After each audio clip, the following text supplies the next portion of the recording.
Kaugnay sa lagay ng transportasyon ngayong Holy Week, papanayan natin live sa studio si Department of Transportation spokesperson at Office of the Transportation Cooperative Executive Director, Mon Ilagan.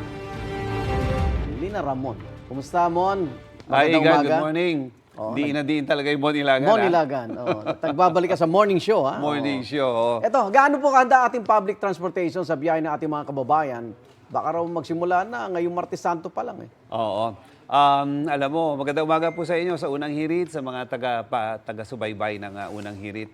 Ilang araw pa lamang tinitiyak po ng ating Department of Transportation Secretary Vince Dizon, no? Sa utos na rin ng ating Pangulong Ferdinand Bongbong Marcos Jr.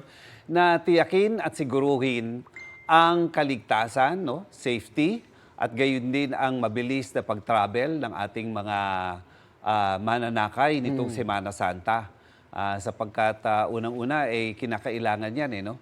Sa kaligtasan ng lahat. So, ang paghahanda ay makikita mo naman napaka-proactive ni Secretary Vince Dizon. So, ilang araw pa lamang ay nag-ikot na ito, no? Siguro few weeks pa lamang nag-ikot na ito sa mga bus terminals. Gayun din sa NAIA last week, chinek niya. Ngayong umaga, meron po kukuha ng video. Andun po ang ating team sa DOTR, sa NAIA 3. Okay. At ito ay makikita ninyo na halos wala pong pila compared to the previous days. Ang maganda ho rito, Igan, ay ito ay collaborative efforts ng DOTR. Kasama po dyan ang immigration, ang BID natin, at gayon din ang NNIC at ang MIAA. So ito yung bagong kuha nila kanina at napakaganda sapagkat pinag-utos nga ni Secretary Vince Dizon na kinakailangan maginhawa ang ating mga returning at arriving passengers mula po sa abroad. Okay. Ayan. At pagdating naman sa mga passenger ship, isa sa mga issue dyan na dapat tutukan overloading. Kanina meron kami overbooking naman. So, ano mga ikangay gagawin ni Secretary dyan sa mga lalabag dyan?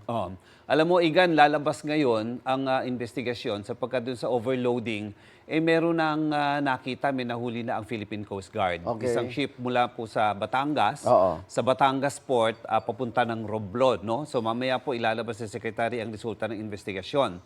Ang nagkaroon po ng joint memorandum circulars ang Philippine Coast Guard, ang DOTR, ang Marina, at ang PPA para sa anti-overloading. So ito po ay patutupad ang parusa dito. Number one, by procedure, kailangan muna ipadalhan sila ng show cause order.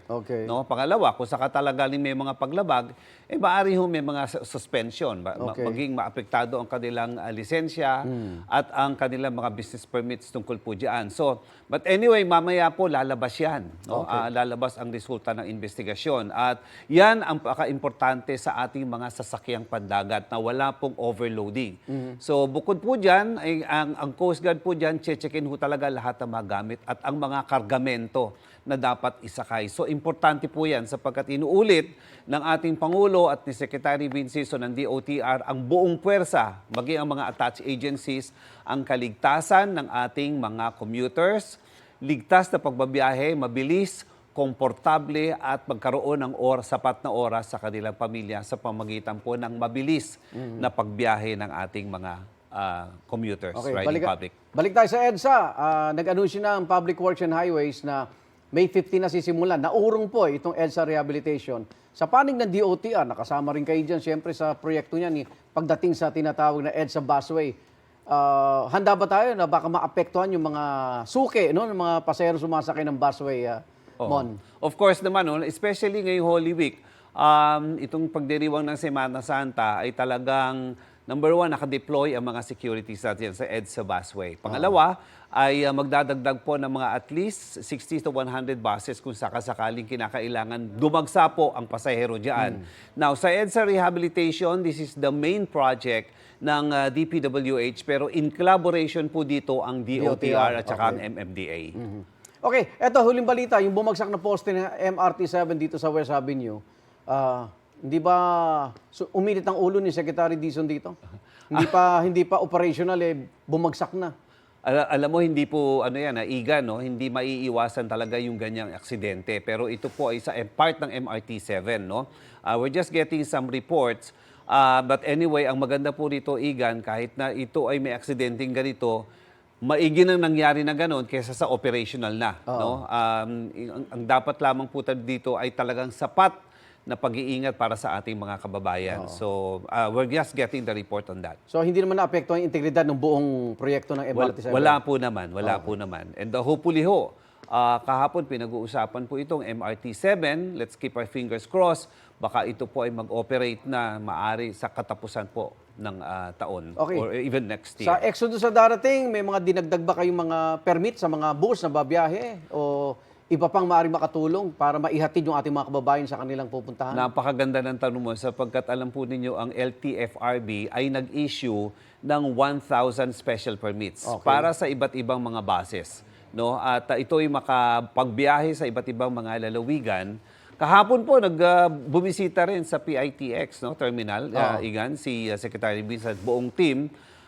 Nakita po namin maganda ang preparation sa PITX at sana at makikita rin mo doon yun hong tinatawag natin ng comfortability nitong ating mga mananakay. So yun ang importante kasi. So kahapon naman marami ang pasahero at ina-expect po natin sa ports, ina-expect po natin na merong 1.75 million na mga kababayan po natin. All over the ports po ito in the Philippines. Ngayon, pagdating po sa transportation, sa NAIA, something like 1.18. Dito ho naman sa buses ay talagang milyon din ho ang mga mananakay po natin. Pero nakahanda po tayo diyan, even the security, sa joint effort ng DOTR at ng LTFRB and LTO. Ang LTO ho, magche-check doon para din sa mga roadworthiness at saka yung mga colorum buses. Maraming salamat. Parating kay Secretary Dizon na sana dumami palahi niya, mahawa niya ibang cabinet secretary na umikot din, ha? Ay, naku, napaka-proactive po ng ating secretary. DOTR spokesperson at Office of Transportation Cooperative Executive Director Ramon Ilagan. God bless. Ingat ka sa Holy Week. Salamat. Igan, mauna ka sa mga balita, mag-subscribe na sa GMA Integrated News sa YouTube para sa iba't ibang ulat sa ating bansa.